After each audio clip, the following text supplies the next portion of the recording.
स्वरोजगारी मंत्रालय बजट के अमितेश्वरवाद सेशन में आपका स्वागत है। व्यवस्थित स्वरोजगारी मंत्रालय बजट निर्माण के लिए अमितेश्वरवाद तत्पर है। अमितेश्वरवाद व्यवस्थित स्वरोजगारी मंत्रालय बजट को आगे बढ़ाता है।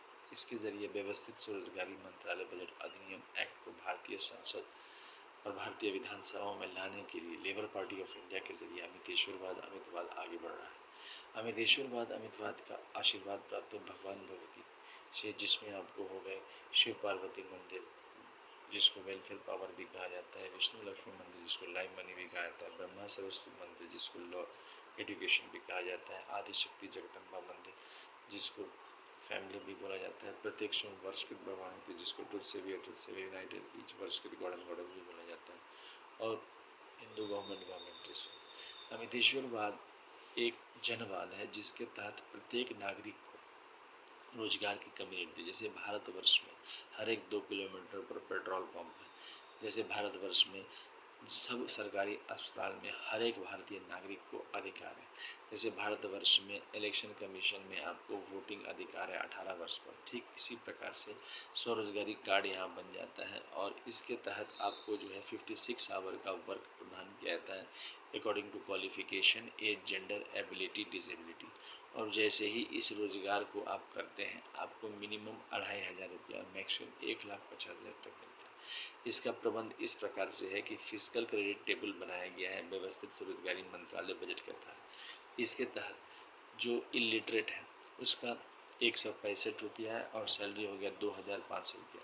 ध्यान रहे कि व्यवस्थित स्वरोजगारी मंत्रालय बजट 2001 अधिनियम एक्ट अभी पारित नहीं हुए भारतीय संसद में। यह हम लोग एक्ट बनाया है 31 अगस्त 2001 से आर्थिक आज़ादी के लिए प्रयासरत है पिछले 25 साल से। तो जो पढ़े लिखे हैं उनका है 180 रुपये, मतलब ORE छत्री के जो जानते हैं, और सैलरी हो गया 2,750 रुपया। फिफ्थ पास का है 250 रुपया, सैलरी हो गया 3,500 रुपया। एट्थ पास का है 300 रुपया, सैलरी हो गया 4,500 रुपया। टेंथ पास का है 375 रुपया, सैलरी हो गया 5,500 रुपया। ट्वेल्थ पास का है 430 रुपया, सैलरी हो गया 6,500 रुपया। ग्रेजुएशन का है 500 रुपया, सैलरी हो गया 7,500 रुपया। MA का है 560 रुपया, सैलरी हो गया 8,500 रुपया। MPhil का है 620 रुपया, सैलरी हो गया 9,500 रुपया। डीलेट का है 680 रुपया, सैलरी हो गया 10,500 रुपया। और PhD का है 750 रुपया, सैलरी हो गया 11,500 रुपया। इसके अलावा एजुकेशनल सर्टिफिकेट के जरिए यहाँ पर एक ब्रिज बनाया गया है जिसको कहते हैं एजुकेशनल सर्टिफिकेट ब्रिज, संवैधानिक bridge, Shiv Parvati welfare power, Vishnu Lakshmi live money, Brahma Saraswati law education, Adishakti Jagdamba each united god and goddess, Hindu government, Amiteshwar Jamit Kumar Jha bridge. इसके अब विधानसभा विधान परिषद ब्रिज। इसके जरिए हर एक व्यक्ति अगर वो चाहे तो एम्प्लॉयमेंट इक्विलिब्रियम पॉइंट के जरिए वो वहाँ तक पहुँच सकता है। एम्प्लॉयमेंट इक्विलिब्रियम पॉइंट का मतलब हुआ 50,000 से ऊपर इन कैश प्रति महीना कितने लोग कमाते हैं भारतवर्ष में, तो 30% लोग कमाते हैं, जिसमें 50% आपका हो गया सरकारी नौकरी और 50% प्राइवेट नौकरी। बाकी जो है 70% लोग 50,000 से नीचे कमा रहे हैं। तो सभी को आगे 50,000 से बढ़ने के लिए यहाँ पर एजुकेशन 10 BA डिग्री या 10 MA डिग्री या 10 MPhil डिग्री या 10 DLED डिग्री या 10 PhD डिग्री या 10 IA डिग्री या 20 10th का डिग्री प्राप्त करके 50,000 से ऊपर जा सकते हैं। पर महीने का खर्चा है 80,80,130 लाख करोड़ का self employment government job act के तहत, और आमदनी है 40,40,130 लाख करोड़ का। 150 करोड़ की आबादी को एस्टिमेट करके लिया गया है। जैसे इलेक्शन कमीशन में आपका 60 से 70% लोग वोट देने आते हैं, ठीक इसी प्रकार से यहाँ पर भी 60 से 70% लोग आएंगे और एम्प्लॉयमेंट अपना करते रहेंगे। इसके अलावा इसमें आपको organise self employment government job और साथ साथ project job counsellor, private job counsellor को रखा गया है मैनेजर के रूप में, ताकि जो है सो व्यवस्थित स्वरोजगारी मंत्रालय बजट के तहत जब कोई स्वरोजगारी सरकारी नौकरी करते तो ये दिमाग में ना आए कि सिर्फ सरकारी नौकरी करना है, उसको प्राइवेट सेक्टर का भी जॉब करना है। क्योंकि हम लोग 56 आवर मिनिमम सर्वाइवल एक्ट के तहत ही इसको एम्प्लॉयमेंट प्रोवाइड किया जाता है, ताकि जो है और मिनिमम सर्वाइवल और मिनिमम टाइम आवर के तहत ही एम्प्लॉयमेंट प्रोवाइड किया जाता है, ताकि जो है प्राइवेट सेक्टर का ग्रोथ हो। हम यही चाहते हैं, व्यवस्थित स्वरोजगारी मंत्रालय बजट यही चाहती है कि सर्व आत्मनिर्भर बन जाए, और सब आत्मनिर्भर बनने के लिए व्यवस्थित रूप से यह प्रयास किया जाता है कि स्वरोजगारी सरकारी नौकरी हर एक के जीवन में आ जाए। और यह तभी संभव है जब सीधा मंत्रालय संपर्क, सीधा बजट संपर्क और संवैधानिक मान्यता आय काम का जीवन प्रत्येक नागरिक तक पहुंच जाए, सीधा कल्याण का जीवन प्रत्येक नागरिक तक पहुंच जाए। और यह संभव हो सकता है क्योंकि व्यवस्थित स्वरोजगारी मंत्रालय बजट इस चीज़ के लिए तत्पर है। इसका निर्माण 31 अगस्त 2001 से 28 दिसंबर 2001 के बीच में किया गया, जिसमें 28 दिसंबर को आर्थिक आज़ादी दिवस घोषित किया गया। अमितेश्वर झा, अमित कुमार झा के नेतृत्व में शारदापुर में कमेटी बैठी, साथ साथ देवी देवताओं का भी आशीर्वाद मिला और उनके जरिए जो सामान्य जरूरत थी, क्योंकि 100 करोड़ आबादी उस समय में पहुंच गई थी, आज वह 150 करोड़ आबादी है और इस आबादी के कारण रोजगार की भी बहुत ज़्यादा समस्या है। भारतवर्ष में जब रोजगार के लिए निकलते हैं तब रोजगार मिलता नहीं है 5-6 महीने, और उसके बाद जो है समस्या आती है, जब मिलता है तो बहुत सारे समझौते करने पड़ते हैं कि आपको मिल गया, आप हैं बिहार के आपको मिल गया, तमिलनाडु में तमिलनाडु के हैं आपको मिल गया, मेघालय में, तो इस प्रकार से। और उसके बाद सैलरी की भी व्यवस्था ढंग से नहीं हो पाती है, उसके बाद सोशल सिक्योरिटी स्कीम की भी नहीं हो पाती, क्योंकि 50,000 से ऊपर का जॉब अगर मिला तब तो ठीक है, अगर उससे कम का मिला तो हमेशा समझौता करना पड़ता है।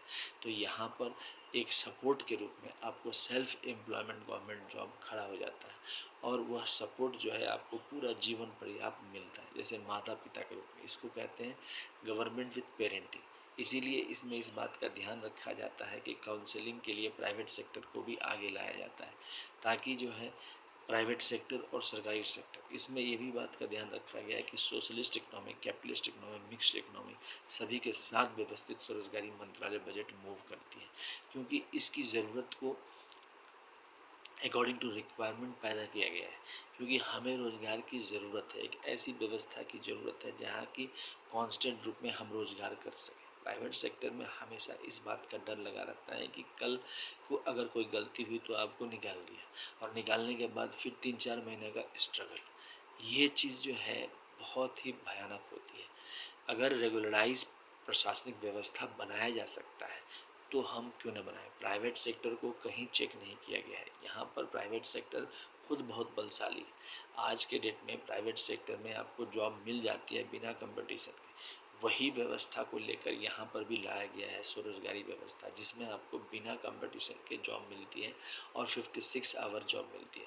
लेकिन इसके लिए हम लोग जो है लेबर पार्टी ऑफ इंडिया के ज़रिए प्रयासरत हैं, क्योंकि बिना भारतीय संसद में इस एक्ट को पारित किए नहीं हो सकता है ये काम, साथ साथ विधानसभा में। इसीलिए अमितवाद के तहत लेबर पार्टी ऑफ इंडिया निरंतर सेशन भी कर रही है। हम लोगों का 1650 से ऊपर सेशन यूट्यूब पर अपलोडेड है, व्यवस्थित स्वरोजगारी मंत्रालय बजट के विभिन्न पहलुओं को लेकर, और साथ साथ व्यवस्थित स्वरोजगारी मंत्रालय बजट के निर्माण को लेकर। इसके अलावा हम लोग एनुअल फेस्टिवल 4 बार मनाते हैं, 16 से 26 फरवरी, 28 मई से 6 जून, 31 अगस्त से 11 सितंबर और 28 नवंबर से 7 दिसंबर। इसके अलावा ट्रूथ ओनली टर्म्स किताब है। ट्रूथ ओनली टर्म्स किताब की कीमत 751 में 50% डिस्काउंट है, आप इसको ले सकते हैं। इसके अलावा उसी का united part of truth only terms है, जिसमें 6 भगवान होती हैं, Shiv Parvati welfare power, Vishnu Lakshmi lime money, Brahma Saraswati law education, Adi Shakti Jagdamba, each united god and goddess, Hindu government. उसमें भी आपको 3,551 रुपये का 50% डिस्काउंट है।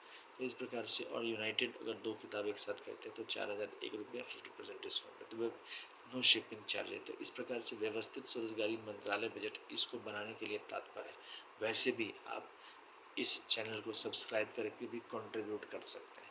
पार्लियामेंट ऑफ इंडिया में मेनली है आपके विचार वहाँ तक पहुँचे, और इसका माध्यम है अमितेश्वरवाद, अमितवाद। जैसे रुपया माध्यम है, उसी तरह से अमितेश्वरवाद एक माध्यम है रोजगार का, जो आवाज़ पार्लियामेंट ऑफ इंडिया और विधानसभा तक पहुँचे। इस कानून को लेबर पार्टी ऑफ इंडिया भी प्रयास कर रही है, और सभी पॉलिटिकल पार्टी इसको पारित कर सकते हैं। सीधा मंत्रालय संपर्क, सीधा बजट संपर्क, संवैधानिक मान्यता, आय काम, सीधा कल्याण, organise self employment ministry budget of India act. ये एक ऐसा एक्ट है जैसे सरकारी अस्पताल है, तो कोई भी व्यक्ति भारत का सरकारी अस्पताल में जाके अपना इलाज करा सकता है। 3-4 घंटा रुकेगा, डॉक्टर के दर्शन हो जाएंगे, डॉक्टर इलाज कर देगा। उसी प्रकार से यहाँ पर व्यवस्थित स्वरोजगारी मंत्रालय बजट के शाखाएं 5 करोड़ से ऊपर दी गई हैं। जैसे ही कानून बनेगा वैसे ही इसको एक शाखा में 365 सदस्य दिए गए हैं, ताकि जो 150 करोड़ आबादी उसको समस्या ना हो। और वहाँ पर 14 मैनेजर डाले गए हैं। उस 14 मैनेजर का काम हुआ कि उनके काम को देखना। 56 आवर काम प्रोवाइड किया जाता है। अच्छा, काम में कहीं अगर कोई त्रुटि है, कोई काम अगर दिया जो आपको पसंद नहीं है, तो उसके लिए इमीडिएट कोड बनाया गया है जिसमें आप फैसला करवा सकते हैं और काम को चेंज करवा सकते हैं। तो इस प्रकार से एक एक ऐसा एटमॉस्फेयर बनाया गया है जहाँ पर रोजगार की उपलब्धि हो। और सबसे बड़ी बात है, भगवान भगवती का आशीर्वाद भी है इसमें। जो मंदिर दस्तावेज है और जो मंदिर कमेटी है वो भी बनाई गई है व्यवस्थित स्वरोजगारी मंत्रालय बजट में। तो आप लोग इसमें सहयोग कीजिए, आप लोग इसमें आपको अपार मात्रा में इस जन अभियान में समर्थन कीजिए। और आपके समर्थन से व्यवस्थित स्वरोजगारी मंत्रालय बजट में परिवर्तन आपको दिख जाएगा, जिससे कि भारतीय समाज में जो एक ज़रूरत है रोजगार की वो आ जाएगा, क्योंकि भारतीय समाज रोजगार के लिए तत्पर है और इस चीज़ को वह कर सकता है। इसके साथ ही आप इस चैनल को सब्सक्राइब करें, शेयर करें। धन्यवाद।